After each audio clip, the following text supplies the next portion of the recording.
Números, capítulo 16, eu vou chamar a sua atenção ao verso 22, lemos assim: Mas eles se prostraram sobre o seu rosto e disseram: Ó Deus, autor e conservador de toda a vida, acaso por pecar um só homem, indignar-te-ás contra toda esta congregação? Que texto forte esse. Meus irmãos, este é um sermão que não estava previsto no meu planejamento para ser pregado hoje. Esse é um sermão que compõe e encerra uma série temática apresentada de forma não sequencial ao longo dos últimos 2 anos, mais ou menos. Esse sermão de hoje tem a ver com os desafios do povo de Deus que foram prefigurados na jornada dos hebreus entre o Egito e Canaã, especialmente ligados às crises de liderança e de autoridade. Se você me permitir, eu gostaria de refrescar a sua memória de como o sermão de hoje, ele compõe um mosaico junto com outros 3 que foram pregados anteriormente. O primeiro deles recebeu o título de Nebo. Ele foi o meu sermão 127 pregado neste púlpito. O de hoje é o 210. Esse sermão 127 foi pregado o ano passado. Nós já estávamos dentro da pandemia. E a ênfase deste sermão foi o trato que Deus teve com Moisés e Arão quando eles desonraram o Senhor na rocha em Horebe, já às portas da entrada de Canaã. Em janeiro do ano passado, praticamente há 1 ano atrás, acho que foi o 2º ou 3º sábado de janeiro, eu preguei este que foi o 2º sermão dessa série, desse conjunto, né?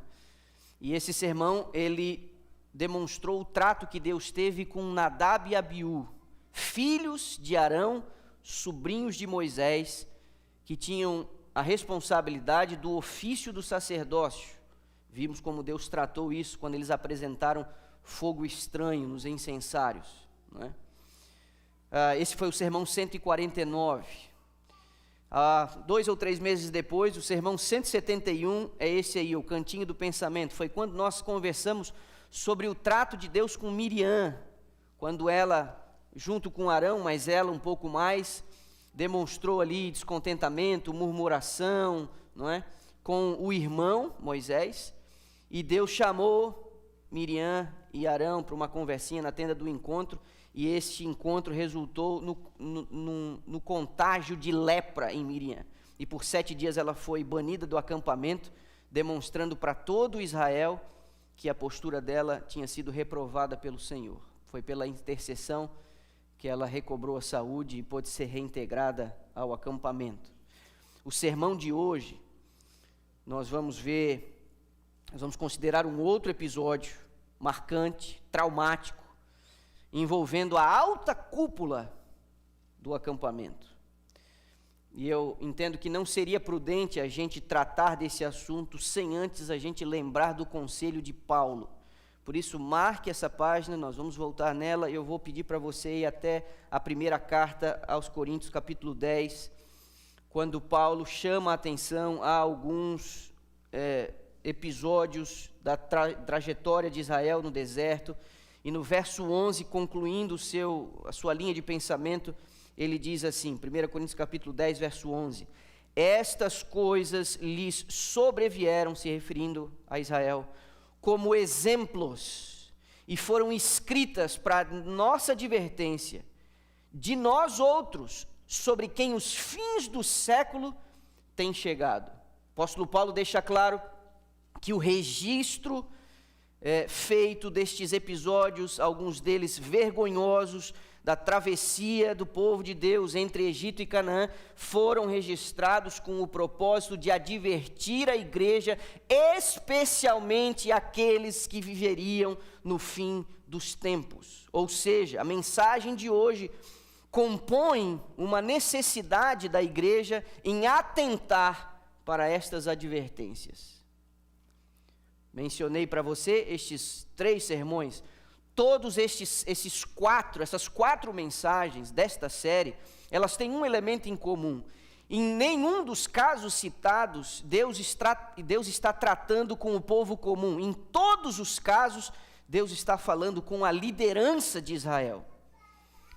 Às vezes eu fico me perguntando se a postura de alguns de nós seria reflexo da ignorância ou de uma franca rebeldia em não atentar para estes exemplos do passado.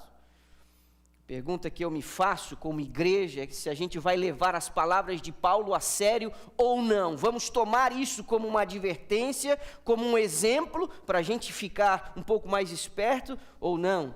Escritas para nossa advertência, disse ele, porque os fins dos tempos têm chegado, não é? A coletânea de histórias do povo de Israel, ela é muito variada, vários episódios marcantes. A multidão resgatada do Egito protagoniza uma série de capítulos que nos enche de espanto e às vezes até de vergonha. Mas esses 4 casos, conversando com a minha esposa na cozinha essa semana, ela dividindo as minhas impressões, ela disse, isso não tem que ver com o fogo no parquinho, isso tem que ver com um problema na diretoria, não é? O que fica evidente é a severidade com que são tratados os líderes de Israel. Mencionei Miriam, irmã de Moisés, Nadab e Abiú, filhos de Arão e sobrinhos de Moisés, Coré, primo de Moisés, que é o que nós vamos ver hoje, e o próprio Moisés. Todas as vezes Deus tratando com os deslizes dos líderes, porque ele não poderia colocar em risco o bem-estar de todo o povo. Cada um destes casos evidencia o controle exercido por Deus na condução do seu plano de salvação. E o conselho de Paulo não deveria ser ignorado por aqueles que vivem no fim dos tempos, como eu e você. Meu irmão, com Deus não se brinca. Vamos tratar um pouquinho desse personagem hoje. Quem é esse camarada que recebe destaque no capítulo 16 do livro de Números? Seu nome é Coré. Algumas versões apresentam o nome como Corá. Você pode usar tanto uma expressão quanto a outra.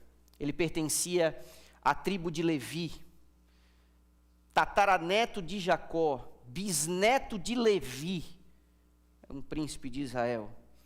E esse é um caso dramático pelo grau de influência e parentesco com os envolvidos. Dentre os muitos exemplos que a gente já presenciou, eu posso dizer para você que, sem exagero, que as brigas que a gente já viu acontecendo por aí, na nossa vida comum, as mais intensas e constrangedoras, elas ocorrem entre membros de uma mesma família. Eu imagino que você já deva ter presenciado alguma coisa nesse sentido.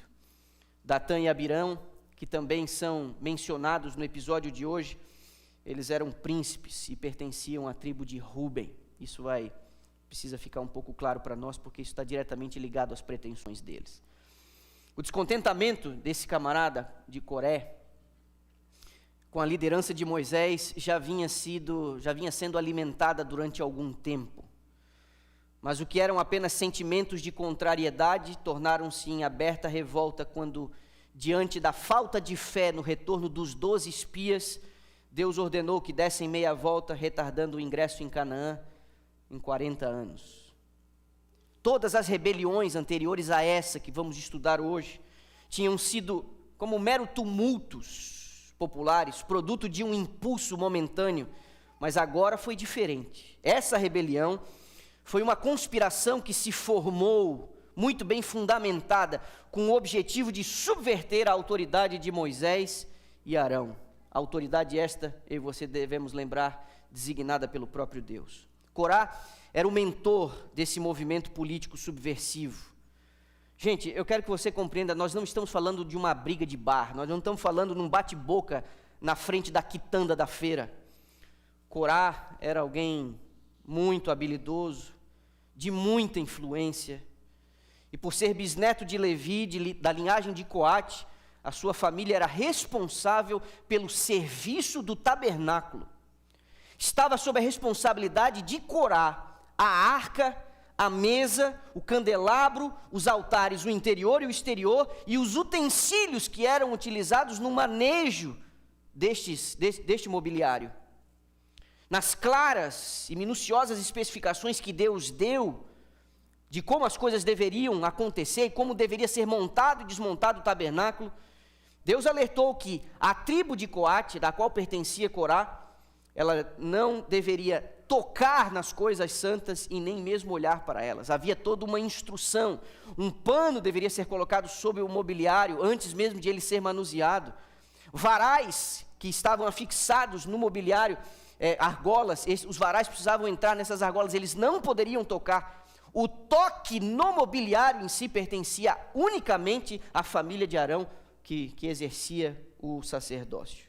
Mas ele estava diretamente ligado às coisas mais santas e mais importantes de todo o movimento daquele povo no caminho do deserto. Mas isso pareceu muito pouco para Corá. Ele queria exercer o sacerdócio, como eu já mencionei, uma atribuição pertencente à família de Arão. Infelizmente, isso pode parecer mais comum do que a gente gostaria de admitir. A gente não vai ter dificuldade de encontrar gente descontente em exercer as tarefas a eles designadas pelo Senhor. É muita gente querendo ser o que não é muita gente querendo fazer o que não lhes foi ordenado. Coré estava muito próximo às coisas mais importantes, mas ainda assim ele estava descontente, ele queria um pouquinho mais. Por algum tempo, Coré se opôs secretamente à autoridade de Moisés e Arão, sem arriscar qualquer manifestação aberta nessa direção. Porém, ao abrigar no coração o descontentamento, sem reprimir os impulsos desse coração, ele se encheu de ciúme, e esse ciúme deu origem à inveja, e a inveja deu origem à rebelião. Coré concebeu um ousado plano para subverter tanto a autoridade civil quanto religiosa exercida por seus primos. E ele não teve dificuldade de achar quem o apoiasse. Verso 3 do capítulo 16, nós vamos agora ler. Verso 3 do capítulo 16 de Números: E se juntaram contra Moisés e contra Arão, e lhes disseram: Basta, porque toda a congregação é santa, cada um deles é santo, e o Senhor está no meio deles. Por que, pois, vos exaltais sobre a congregação do Senhor? Sempre, eu vou dizer a você, sempre haverá alguém para encorajar qualquer tipo de loucura que surja por aí. Sempre vai ter alguém para apoiar as maiores maluquices. Junto às tendas de Coré e dos coatitas, e eu vou pedir ajuda aqui do Marquinho, eu queria que você observasse essa disposição. É uma referência, e se puderem colocar também para a transmissão, para quem estiver em casa, para olhar na tela enquanto eu falo.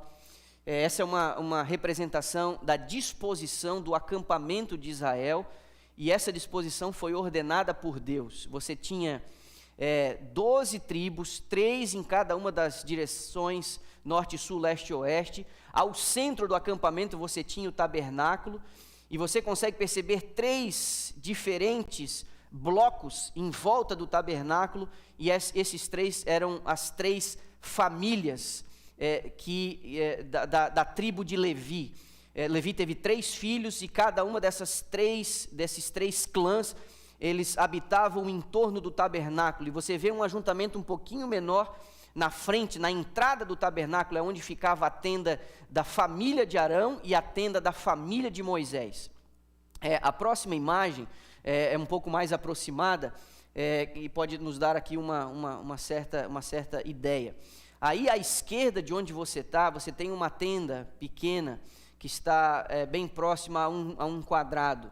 Essa tenda era a tenda de Coate, fica à sua esquerda, e essa tenda de Coate ficava exatamente em frente à tribo de Ruben. Ruben era o primogênito de Jacó. Você deve lembrar que Ruben havia perdido a primogenitura por conta do seu mau procedimento, e isso foi passado, as grandes atribuições foi passado para outro filho.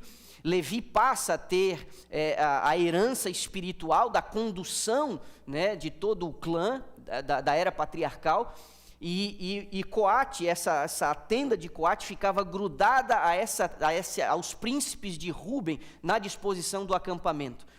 e foi junto às tendas de Coré e dos coatitas, que ficavam do lado sul do tabernáculo, ficava o acampamento de Ruben, onde estavam também as tendas de Datã e Abirão, 2 príncipes dessa tribo, como eu já mencionei. Esses 2 príncipes tornaram-se cúmplices de Coré nesse plano macabro. Eles eram descendentes do primogênito de Jacó, e por isso eles pretendiam assumir a autoridade civil como descendentes do primogênito. Logicamente, essa era a ordenança, o primogênito tinha isso. Mas Deus havia orientado que Ruben havia perdido o direito desse comando familiar para a tribo de Levi. O sentimento geral favoreceu o plano concebido por Coré, por esse trio, não é? O povo estava amargo, o povo estava azedo, descontente com a notícia de que eles não entrariam na terra prometida. E um coração contrariado, cheio de desapontamento, é um solo fértil às mais terríveis e perigosas sugestões de Satanás. Cuide muito quando você tem um sentimento de contrariedade, de amargura, porque você teve uma expectativa não atendida. Isso é um solo fértil para Satanás semear as mais terríveis sementes que produzirão frutos horrorosos. E isso se dá a partir de uma expectativa não atendida. Eles queriam ter o comando, e isso gerou neles, né, a ambição de subverter a autoridade de Moisés e de Arão. Somado ao descontentamento do acampamento, porque diante do relatório dos 12 espias e da falta de fé manifestada, Deus disse: essa geração não vai entrar, vocês vão dar meia volta, voltar para o deserto, e só vão poder, depois que todo mundo adulto que saiu do Egito, padecer e ser sepultado no deserto. Isso aí deixou todo mundo muito descontente. Ou seja, quando Coré, Datã e Abirão apresentam ali as suas sugestões, o acampamento inteiro estava muito pronto para atender estas sugestões. Desde o derramamento das pragas ainda no Egito, o povo perdia facilmente de vista quem era o verdadeiro líder do povo. Mesmo contando, e eu e vocês estamos fartos de saber, com tantas manifestações extraordinárias da presença divina, o povo insistia ainda em atribuir a Moisés a condução dos negócios. A nuvem, símbolo permanente da presença do Senhor, era ignorado com profunda falta de reverência o tempo todo. O povo não aceitou a terrível sentença pela qual todos morreriam no deserto. Assim, estavam prontinhos para aceitar qualquer sugestão para enfrentar Moisés, o meio pelo qual Deus comunicou seu severo juízo. Nas palavras da serva do Senhor, os maiores esforços do homem mais manso da terra não puderam abafar a insubordinação daquele povo. Mas Moisés não tinha a menor ideia do que ocorria à sua volta. Eu quero que você, ao olhar para essa imagem, entenda.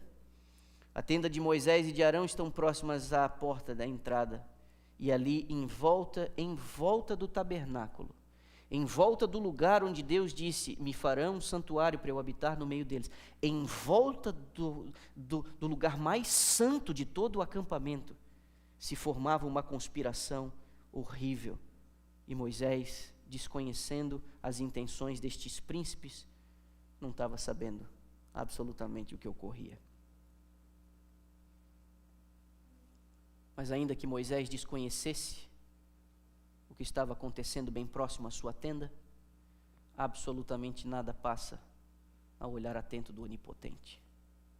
O caso de Miriam, ocorrido meses antes, cometida de lepra, separada do acampamento por 7 dias, não foi suficiente para lhes despertar o temor. Miriam murmurou contra o irmão Moisés, e Deus saiu em defesa do pastor de Israel. A repreensão executada contra Miriam não se destinava somente a ela, mas a todo o acampamento.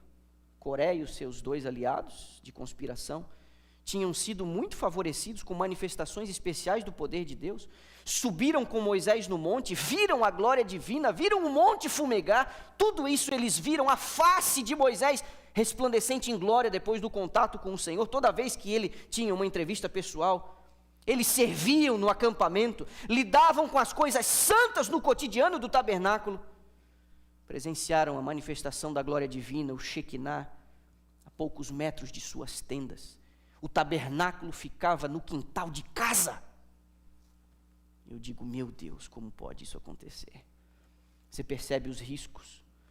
Nosso envolvimento com as coisas de Deus não pode atender todas as nossas necessidades se nós não nos envolvemos com o próprio Deus. É possível liderar uma igreja, é possível pastorear uma igreja, é possível liderar um departamento, é possível conduzir a liturgia e ainda assim estar distante desse Deus a quem pretensiosamente a gente diz servir. O que aconteceu? Uma tentação levezinha, não reprimida, abrigada no coração, se fortaleceu ao ser alimentada. E foi alimentada porque quando eles demonstraram o descontentamento, havia quem os ouvisse. Até que Satanás tomou o controle de suas mentes e vontades. Com esse espírito, esse trio perdeu o temor mesmo enquanto fazia as coisas de Deus. O desafeto amadureceu em revolta. Passaram a nutrir um espírito de crítica muito aguçado. Olhavam a si mesmo em alta estima, achando que eram melhores e que fariam melhor do que Moisés e Arão na condução do povo. Mas o que os tornou realmente perigosos foram seus argumentos. Ao semear a dúvida, eles usaram a embalagem do bem, um verniz virtuoso. Argumentavam em favor de um suposto bem comum. Manifestavam grande interesse pela prosperidade do povo, muito semelhante à revolta de Lúcifer no céu. Inicialmente as conversas se davam apenas entre os mais íntimos, na sobremesa de sábado, nas pizzas do sábado à noite, entre os parentes e amigos mais próximos. Mais tarde eles ampliaram o fórum de descontentamento aos dirigentes e príncipes da nação. Isso se ampliou às juntas panelas na igreja.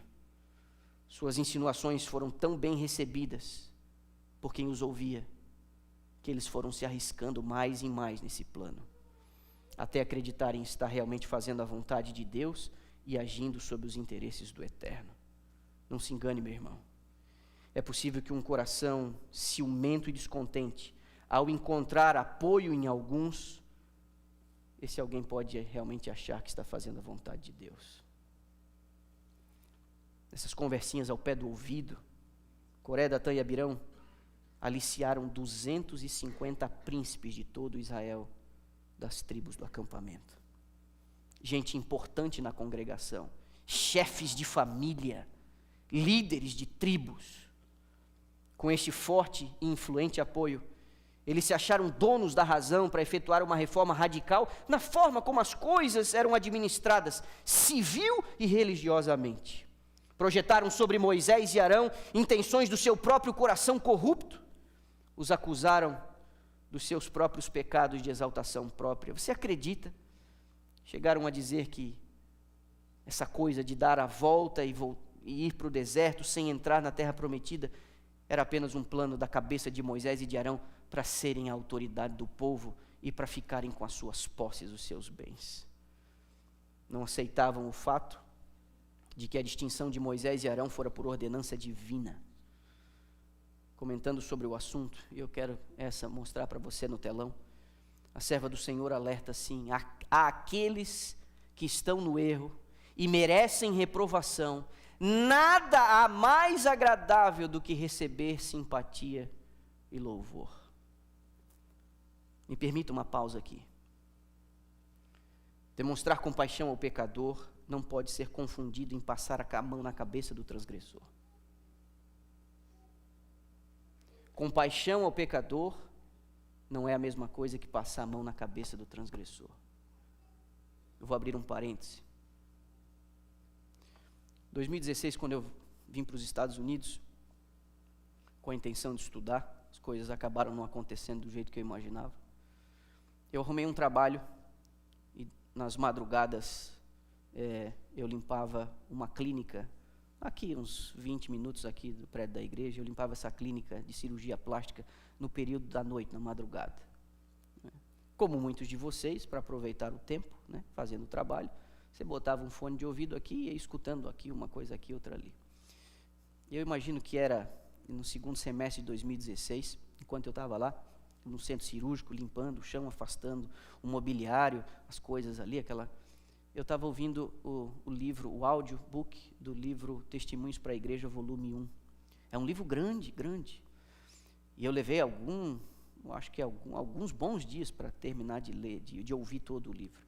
Mas numa daquelas madrugadas, enquanto eu estava ali esfregando o chão, eu ouvi um negócio que eu falei, não é possível. Parei o que eu estava fazendo, peguei o celular do bolso e fui na página, porque assim, eu não vou ouvir, eu quero ler isso que eu acabei de ouvir aqui. E eu me deparei com um testemunho da serva do Senhor, falando sobre um caso dramático ocorrido em Battle Creek. Eu nunca ouvi nada tão complexo quanto isso. Havia um problema de uma revolta, de uma atitude de insubordinação, de uma atitude subversiva dentro do seio adventista. E a serva do Senhor recebeu um testemunho claro da parte de Deus em reprovação àquela atitude da pessoa citada.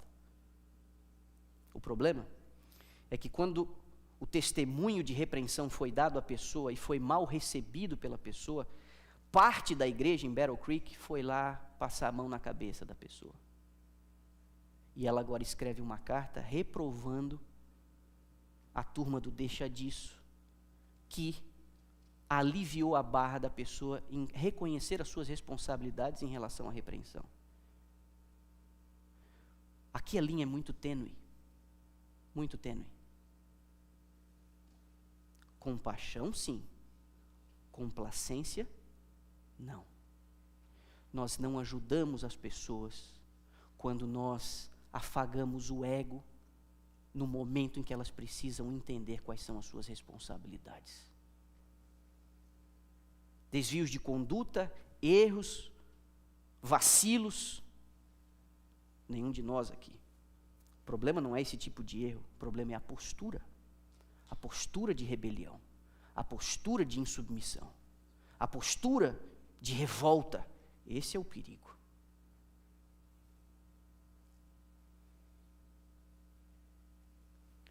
Coré, Datã e Abirão iludiram o povo com o engano de que Deus não estava irado com eles, que isso era coisa da cabeça de Moisés. Isso era coisa do Moisés que queria se impor sobre eles. Venderam a ideia de que Moisés era um governador déspota, que não tinha o direito de dizer a eles que eles eram pecadores. Segundo eles, Moisés era o causador dos males, e se tivesse agido diferente ao longo dos últimos meses, muita coisa poderia ter sido evitada.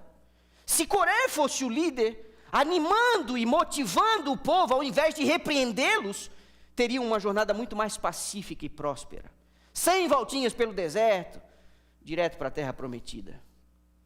Como nunca, nós temos percebido cada vez mais esse conceito distorcido de amor que andam falando por aí. O uso de argumentos espirituais melosos, fofinhos, que não promovem confissão e arrependimento, apenas alívio de consciência e confirmação no caminho da impiedade. A gente nunca ouviu tanto sobre o amor, e isso nunca foi tão mentiroso. Ouça o que eu vou lhe dizer para você, minha igreja querida de Dallas. Cristo veio salvar você dos seus pecados.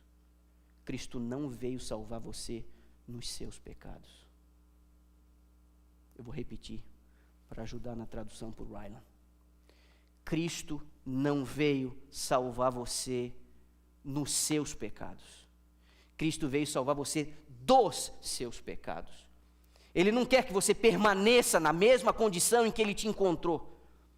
Ele não quer que você se acostume com seus velhos hábitos, achando que apenas uma confissão nominal seria suficiente para você herdar o reino dos céus. Não, não, não. Deus não pode permitir que você, tendo aceitado a graça transformadora, seja a mesma pessoa depois de tantos anos. Isso é graça barata. Creia nesse discursinho vazio por aí, que Deus aceita você do jeito que você é, porque Deus conhece a sinceridade do seu coração. Creia nesse discursinho e você arderá nas chamas do inferno. Eu não estou fazendo aqui chantagem emocional, eu não estou resgatando o discurso da Idade Média, dizendo, olha, cuidado com o inferno. Longe disso, eu não estou vendendo nada para livrar você do inferno. Cristo já foi no inferno, para que você não tivesse que enfrentá-lo, mas você precisa aceitar a mensagem de arrependimento e mudança de vida, ou terá rejeitado automaticamente a oferta de salvação. Coré foi tão bem sucedido em seu plano junto ao povo, que sua confiança lhe cegou a visão quanto aos resultados dessa sua rebelião. O povo parecia nunca ter estado em tão perfeita harmonia como nessa revolta contra Moisés. Havia uma unidade no ar. Coré havia conseguido catalisar o sentimento do povo geral. Coré se apresentou como alguém em quem Deus confiara as mudanças tão necessárias. Uma espécie de libertador. Libertador das amarras da opressão, libertador das restrições à felicidade, uma espécie de resgatador das liberdades. Afinal de contas, esse é um povo santo e você não tem o direito de apontar no rosto deles, dizendo que eles são pecadores. Isso foi feito há algum tempo secretamente, mas logo que o movimento ganhou força, Coré desafiou Moisés pública e abertamente. Coré acusou Moisés de despojar o povo de sua liberdade e independência. Você consegue ver algum tipo de eco do discurso que Lúcifer usou no céu para convencer uma terça parte dos anjos de que o governo dele seria melhor do que o governo do tirano Deus assentado no trono? Você anda ouvindo sugestões ou discursos semelhantes a esse por aí? Está assim, ó. Está assim, ó. Estão atribuindo à família a condição de instituição autoritária. Estão atribuindo à igreja a condição de opressão. Subversão por todos os lados. Não há mais hierarquia, não há mais liderança, não há mais autoridade, há a sua vontade. Faça o que você quiser. Você é livre para ser feliz, para escolher o seu caminho. Vai nessa para ver. Sem suspeitar de nada, quando Moisés ele é confrontado nestes termos, a sua primeira reação ela é comovente. Ele cai sobre os joelhos com a mão no rosto em um tipo de apelo silencioso a Deus. Você consegue ver isso no verso 4.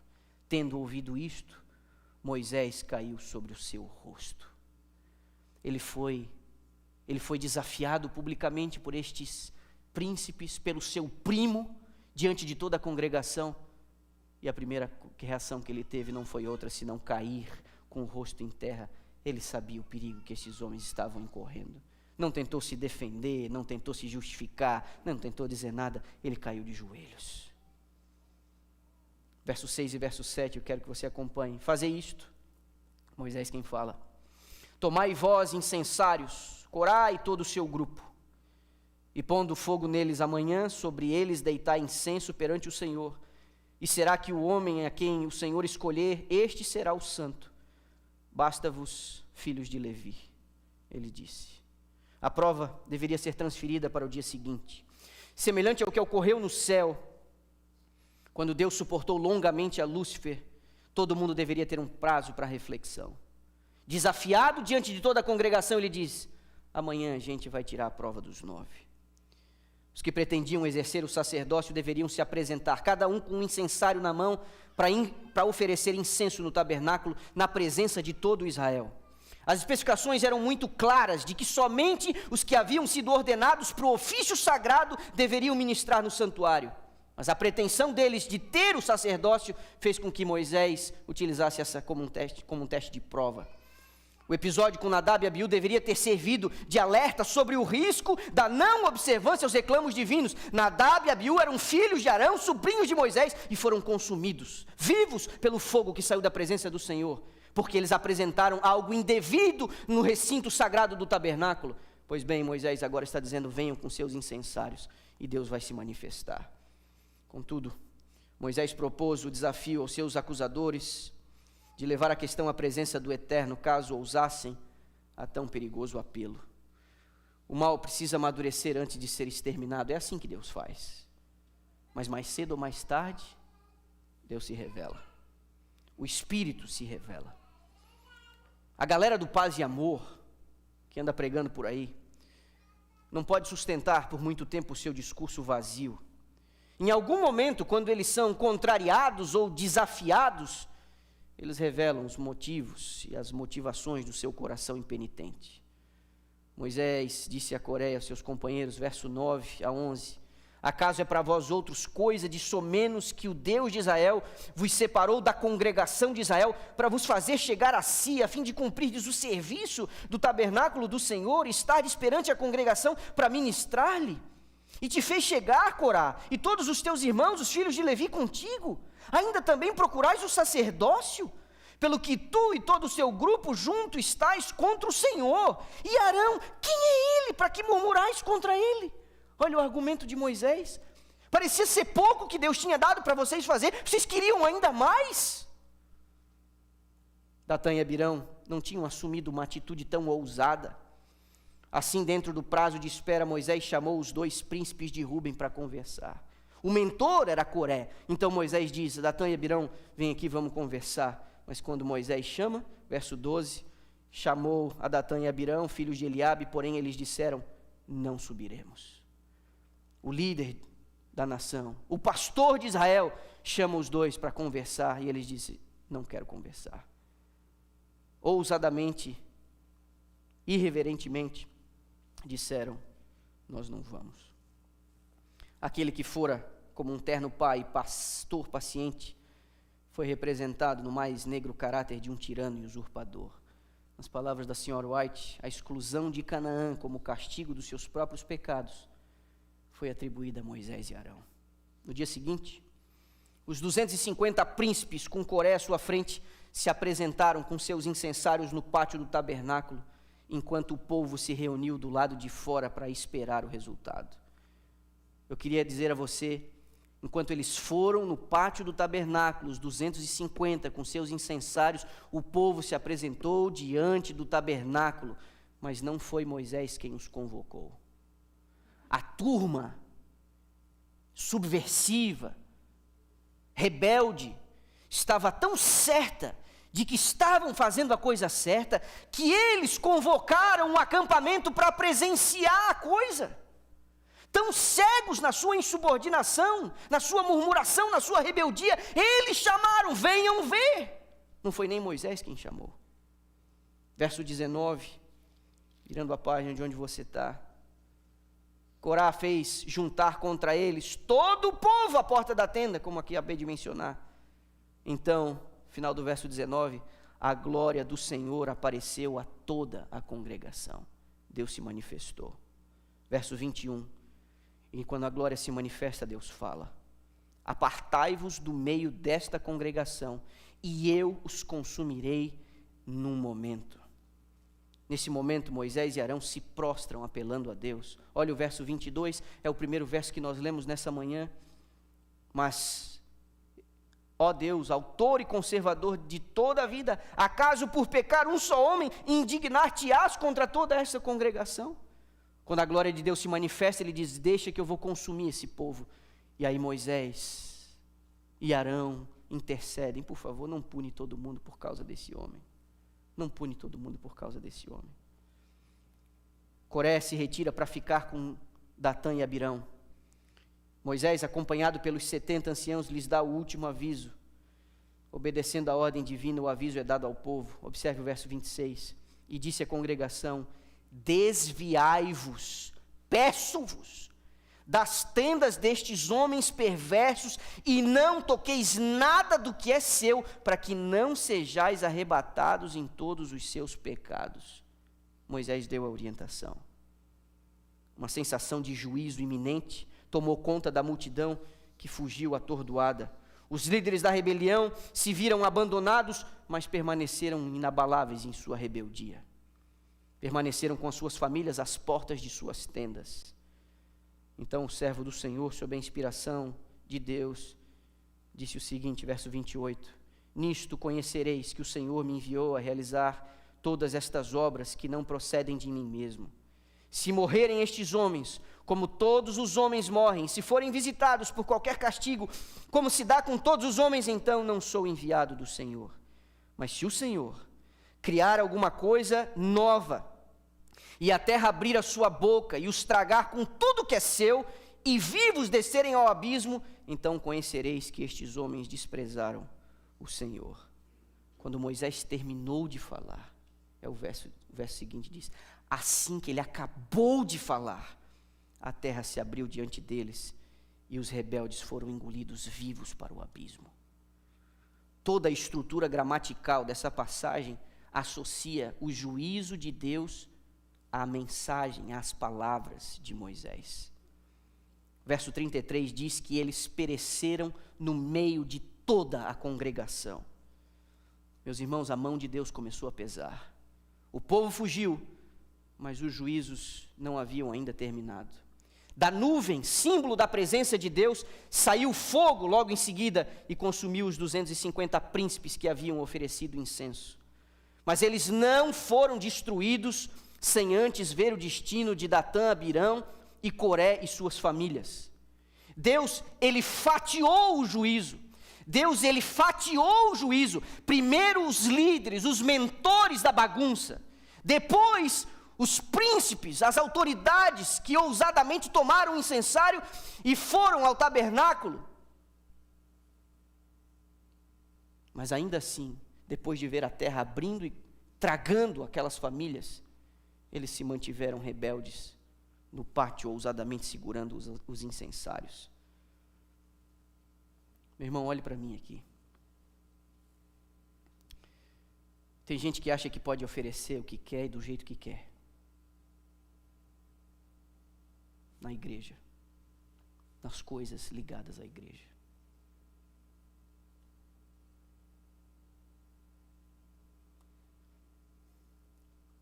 Estou buscando umas palavras melhores aqui na minha cabeça. Um dia Jesus falou que seria melhor a gente amarrar uma pedra de moinho no nosso pescoço e se jogar no rio do que desencaminhar alguém.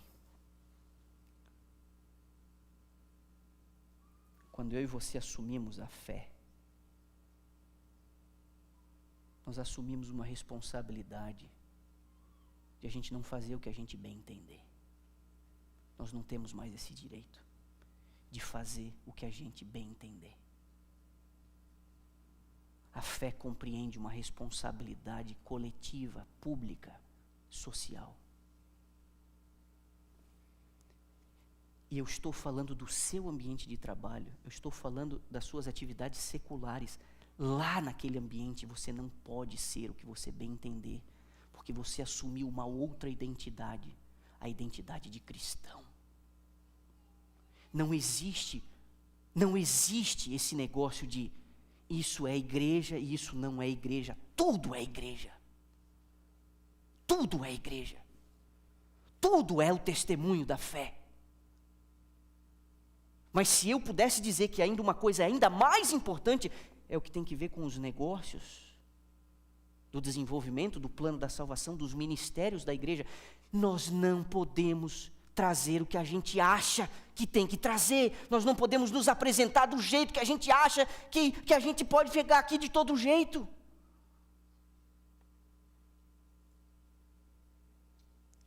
No mês de março, eu vou pregar 4 sermões, uma série de sábado, um por semana, e eu vou dizer para você, saia da cidade e não venha, porque assistindo a série de março, você vai ter que tomar uma decisão,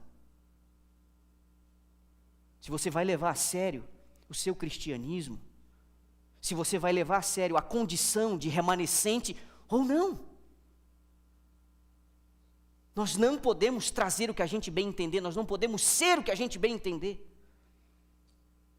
Estes que acham que devem impor a sua vontade sobre a igreja, eles estão brincando com fogo, literalmente brincando com fogo.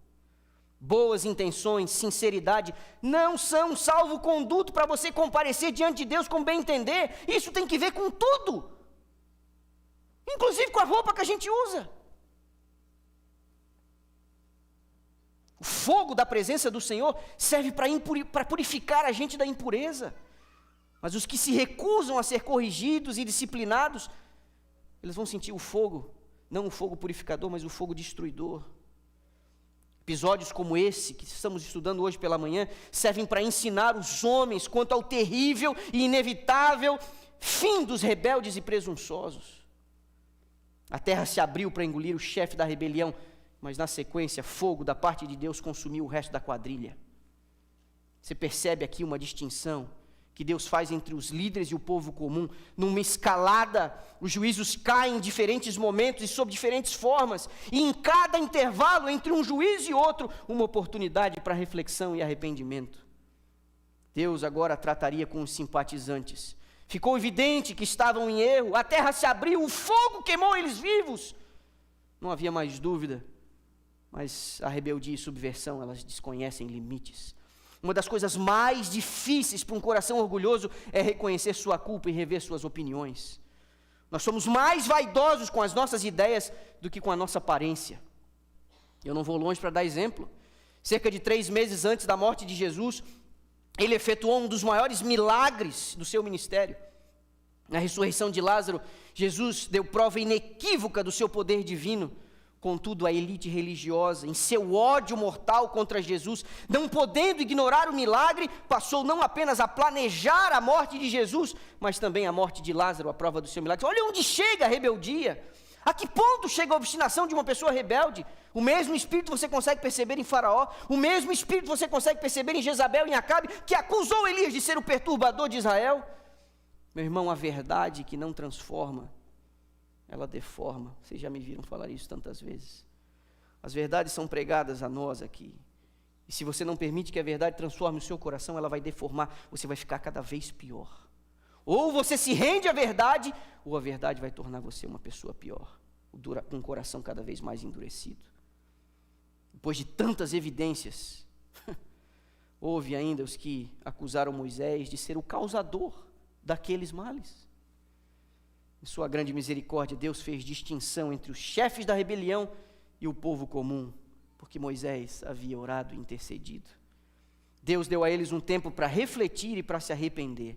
Ao fugirem do castigo e testemunharem a destruição dos rebeldes, eles voltaram às suas tendas aquela noite cheios de medo, mas não arrependidos.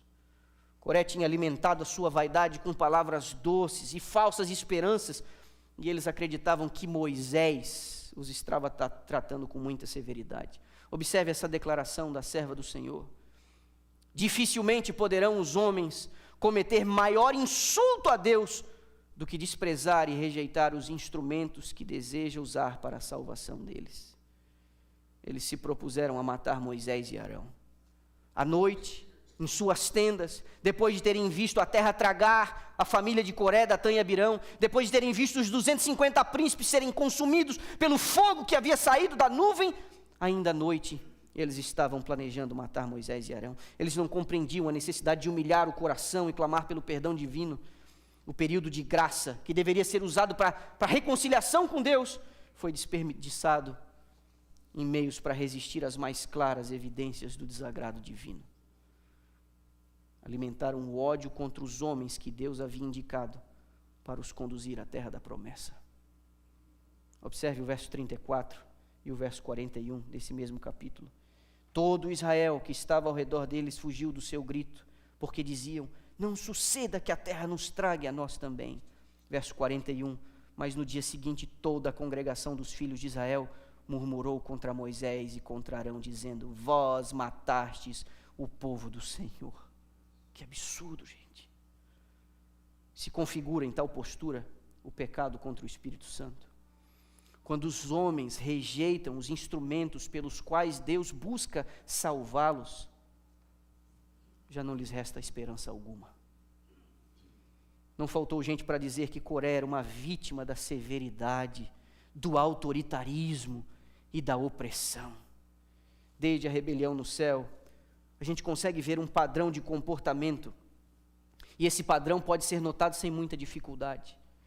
Primeiro, os rebeldes, eles têm expectativas não atendidas. Isso desenvolve ciúmes e autopiedade. Eles se acham vítimas de uma injustiça. Não foram consultados, não foram visitados, não foram cuidados, não foram elogiados, não foram valorizados. Primeiro é esse sentimento de autopiedade, de se fazer a vítima do destino. Reclamam. Depois, para obter aliados, esse descontentamento, esse sentimento de autopiedade, ele precisa encontrar aliados. Então começam a fazer ligações, visitinhas, conversinhas. Você viu que absurdo que fizeram comigo? Você viu que absurdo que aconteceu comigo? E aí, para não ficar tão escrachado, E não é só comigo, também tem gente que se sente assim. Porque a forma como as coisas são feitas, isso aí está errado. E aí começam a adotar um discurso do bem comum. Se as coisas fossem diferentes, se as coisas fossem assim, se as coisas fossem assado. Depois, um conluio secreto. E depois do conluio secreto, depois dessas conversinhas de esquinas, essas sobremesas de sábado, uma revolta aberta e afrontosa. Aí, quando se dá uma resposta, quando são resistidos por quem pensa diferente, aí eles se fazem de vítimas. Não foi isso que Lúcifer fez quando teve que ser banido do céu? Deus tratou desse caso aqui. Primeiro o chefe, em seguida os comparsas, e agora finalmente os simpatizantes. Verso 45, lemos: levantai-vos do meio desta congregação e a consumirei num momento. Então se prostraram sobre o seu rosto. Essa já é a segunda vez que Moisés intercede. Eu não posso pensar duas vezes em alertar o meu rebanho dos perigos que estão à nossa volta. Repare nas palavras proféticas da serva do Senhor. Esse texto é muito forte. Assim como Moisés convocou o povo de Israel a afastar-se das tendas de Coré, Datã e Abirão, devemos chamar a todos que se afastem destes homens corruptos, deixando-os a sofrer a desgraça e punição por seus crimes. Esse é um texto da serva do Senhor, não está no relato primário, no livro Patriarcas, isso está em outro lugar. Eu não conhecia esse texto até essa semana. Quando uma atitude rebelde, afrontosa é manifesta, quando uma postura subversiva, sarcástica é adotada, a instrução que nos é dada pela palavra profética, que ecoa o conselho de Paulo, isso foi escrito para nossa advertência. O conselho da palavra profética é: se afaste dessas pessoas. Sabe por quê? Sabe por quê? Porque é Deus quem vai cuidar do caso deles. Deus vai assumir a responsabilidade de vindicar o caráter de sua igreja.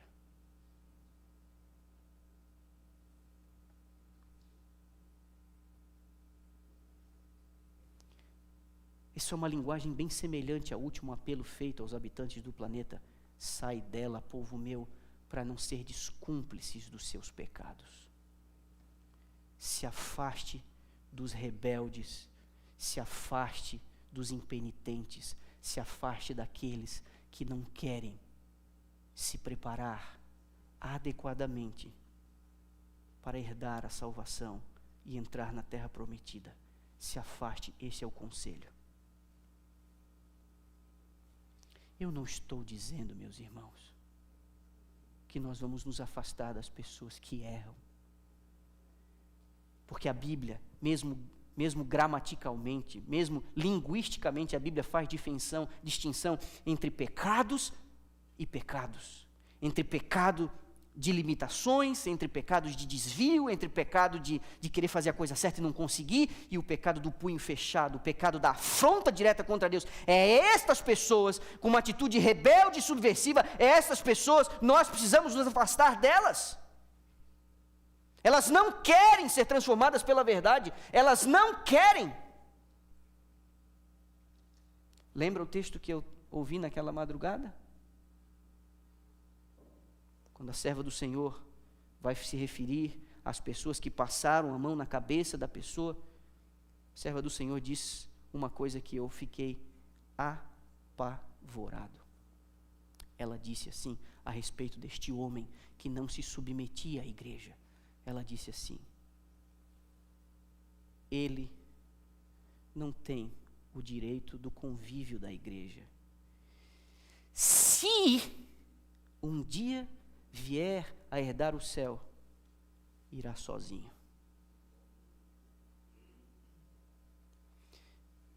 Tem gente que não consegue. Onde vai dar bagunça, onde vai dar problema, tudo é questionado, nada está bom. Tem que ser tudo do jeito dele. Para ter a paz, tem que concordar sempre com a pessoa. Igreja não é assim.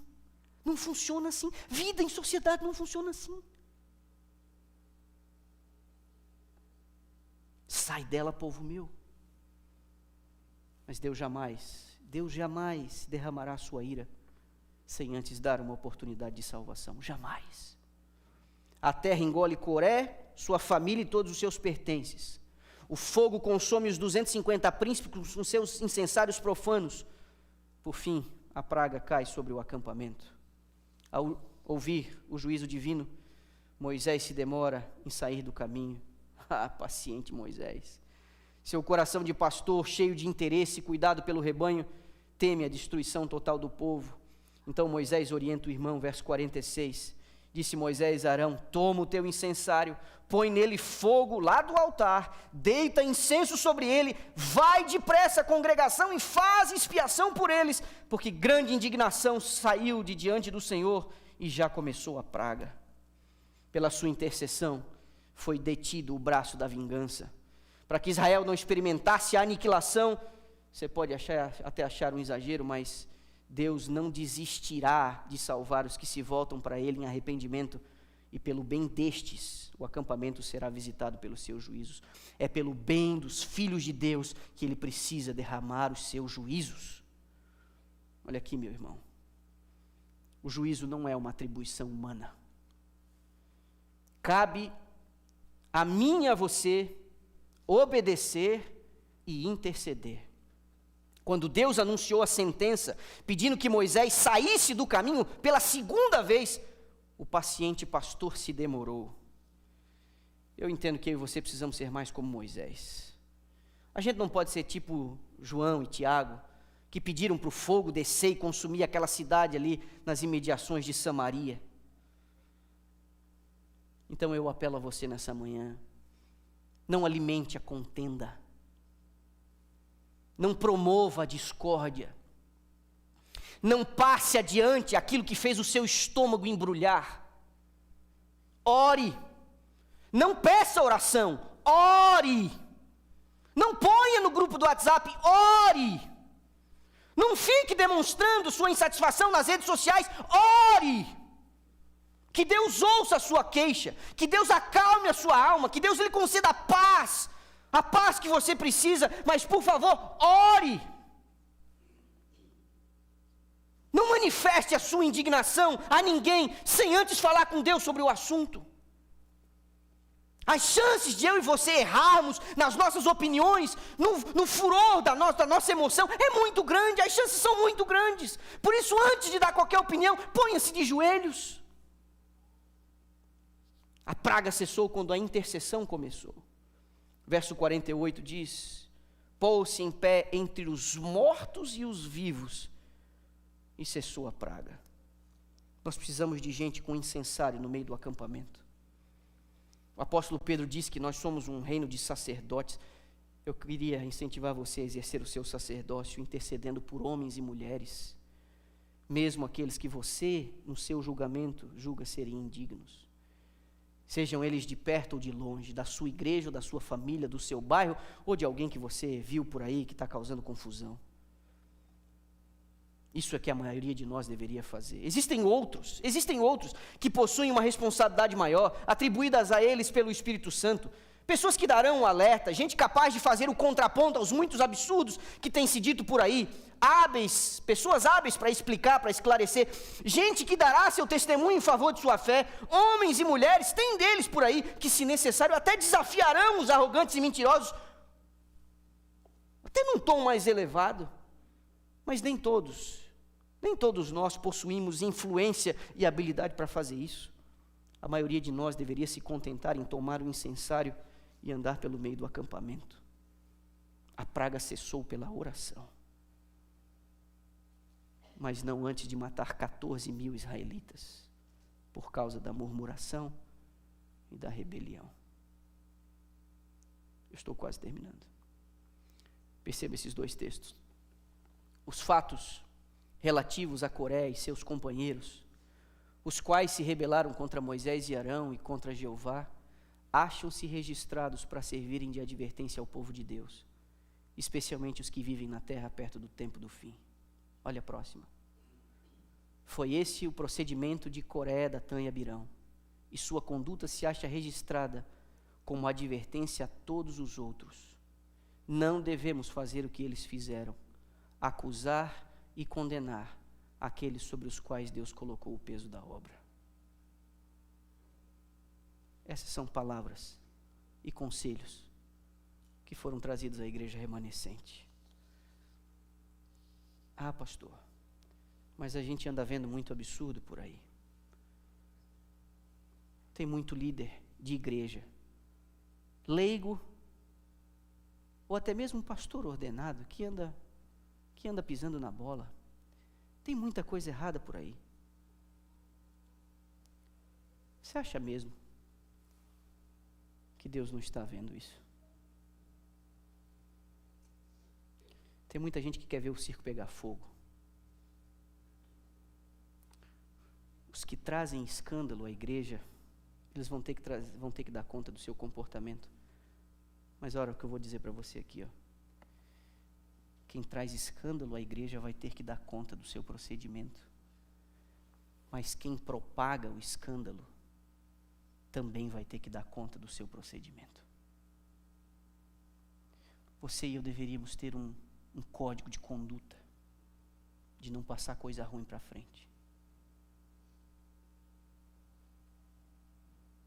de não achar que a nossa conta no Twitter, no Instagram, no Facebook serve para a gente poder aí falar o que a gente quiser e reagir com desproporção diante de alguns absurdos, porque a gente está cercado de absurdos. Miriam ficou leprosa. Nadab e Abiú foram queimados vivos. Coré, Datã e Abirão foram engolidos pela terra. Todos eles exerciam posições de responsabilidade. Você acha realmente que quem é líder, pastor ou qualquer coisa por aí, Deus não vai cobrar deles a responsabilidade que lhes cabe? Você acha? Nenhum dos casos citados nessa série de 4 sermões, nenhum dos casos, nós estamos falando do povo comum, nós estamos falando da liderança, da cúpula da nação. Deus vai cuidar do caso de líder que não está cumprindo o seu papel, está pisando na bola, está desencaminhando o povo de Deus com uma postura incorreta. Deus vai cobrar deles. Todos eles exerciam posições de influência e responsabilidade. Todos eles tiveram que dar conta. Moisés e Arão, desafiados por todos estes já citados, contaram com a defesa de Jeová. O próprio Deus saiu em defesa deles. Mas anos mais tarde, como a gente viu até num outro sermão desse da série, quando Moisés e Arão falharam, cansados por tantos anos de trabalho mal apreciado, Deus não deixou eles também impunes. Você percebe? Você acha que Deus é incoerente?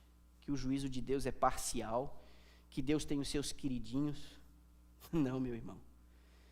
Nós estamos vivendo em tempos difíceis. E eu lamento dizer para você que vai ficar ainda pior. Tudo que tiver que ser sacudido será sacudido. Você vai ter que lidar com a incompreensão dentro do seu lar. Você vai se ver sozinho no momento mais agudo da história deste mundo, incompreendido por amigos e por parentes, e mesmo dentro da igreja, especialmente dentro da igreja, você se sentirá um peixe fora d'água. Faça um favor a si mesmo. Quando o Espírito de Deus falar com você, mesmo usando pessoas e instrumentos humanos, falhos, limitados, quando o Espírito de Deus falar com você, faça um favor a si mesmo. Caia sobre os seus joelhos, reconheça os seus erros, peça perdão pelos seus pecados. Nós não temos outra postura, nós não temos outro caminho, nós não temos absolutamente nada mais a fazer do que nos humilharmos diante de Deus, rogarmos por sua misericórdia. Eu gostaria de ver na minha igreja brasileira de Dallas mais pessoas com incensário na mão e menos gente cheia de opinião. Eu gostaria de ver mais na minha igreja gente com incensário na mão do que engajamento nessas polarizações. Eu não aguento mais as pessoas, mesmo entre cristãos, familiares, se degladiando nesses polos de discussão, enquanto como igreja nós temos uma missão a cumprir que nós estamos ignorando. Todo mundo engajado aí, vacina, não vacina, direita, esquerda, conservador e liberal, político tal e político tal. Sai dessa, meu irmão. Sai dessa. Você está percebendo que os problemas que nós estamos enfrentando como igreja, esses problemas, eles são criados dentro de um contexto completamente profano, visando poder, visando dinheiro, e a igreja cai que nem uma patinha e traz para dentro do seio da comunhão estas brigas que não nos pertencem. Você reparou? Não caia nessa. Não caia nessa. O espírito que move esses debates não é o espírito do Senhor. Como igreja, nós não podemos nos calar diante de injustiças, de opressões. Nós não podemos. Existem causas sociais que a igreja precisa considerar, precisa se engajar, mesmo. Mas não é o que está acontecendo agora. Não é. Humilhe o seu coração. E quando confrontado pelo Espírito de Deus, confesse as suas faltas. Cuida com alguma mágoa que você guarda aí no seu coração, que abriga um recinto para o ciúme crescer, a crítica, o azedume. Cuida. E você não podemos ter essas reservas no nosso coração. Não podemos. Não podemos. Eu não sei você, mas eu já cansei. Perdeu a graça. Perdeu a graça.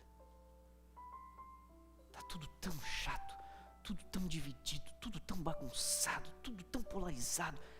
Está chato.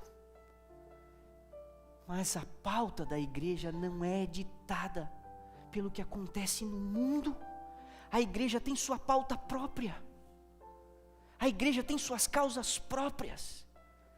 Nós não estamos tentando libertar o mundo da desigualdade, da opressão e da injustiça.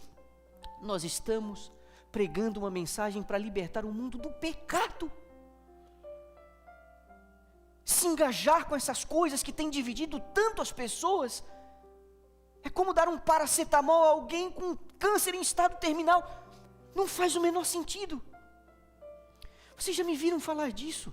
Eu apelo a você. Seja a diferença que o mundo precisa nesse momento. Seja você a diferença. Não tenha um espírito rebelde como desses homens que foram punidos. A mão de Deus vai pesar. Deus não vai deixar barato o que está acontecendo. Deus não vai deixar barato.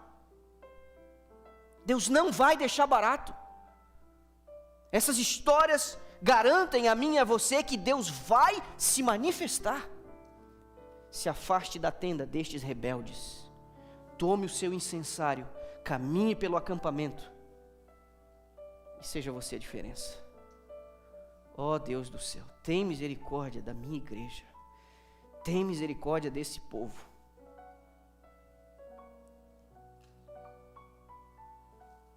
Deus e Pai, nos perdoa, Senhor. Como Moisés que se colocou entre a tua ira e o acampamento, eu me coloco entre o Senhor e a minha igreja, pedindo que o Senhor, por misericórdia aos fiéis, poupe o nosso acampamento, poupe o nosso acampamento da rebeldia, da falsidade, da dissimulação. Poupe o nosso acampamento da murmuração. Poupe o nosso acampamento da indiferença. Nos ajuda a sermos aquilo que o Senhor espera que a gente seja. Cada um de nós tem uma posição, um ministério, um sacerdócio a exercer. Nos ajuda, Senhor, nos ajuda. Não nos resta nada a não ser clamar pelo Teu perdão, pela Tua misericórdia. Os Teus juízos cairão sobre este planeta. Os Teus juízos cairão sobre os cúmplices de Babilônia. E a revelação diz que mesmo entre a colheita boa do trigo, há o joio que foi semeado. Tem misericórdia, Pai. Tem misericórdia. Que essa oração alcance os demais membros de minha comunidade que estão em casa. Quem sabe alguns deles segurando o celular ou assistindo pela televisão com seus filhos. Cada uma dessas casas que seja nesse momento visitada pelos Teus anjos, que eles não percam absolutamente nenhuma parte da bênção que nós estamos recebendo aqui. Tem misericórdia e nos ajuda a cumprirmos o nosso papel nessa cidade. O Senhor nos deu uma missão e nós não podemos nos distrair com cada uma das confusões que surgem toda semana. Nos ajuda, Pai. Nós oramos em nome de Jesus. Amém.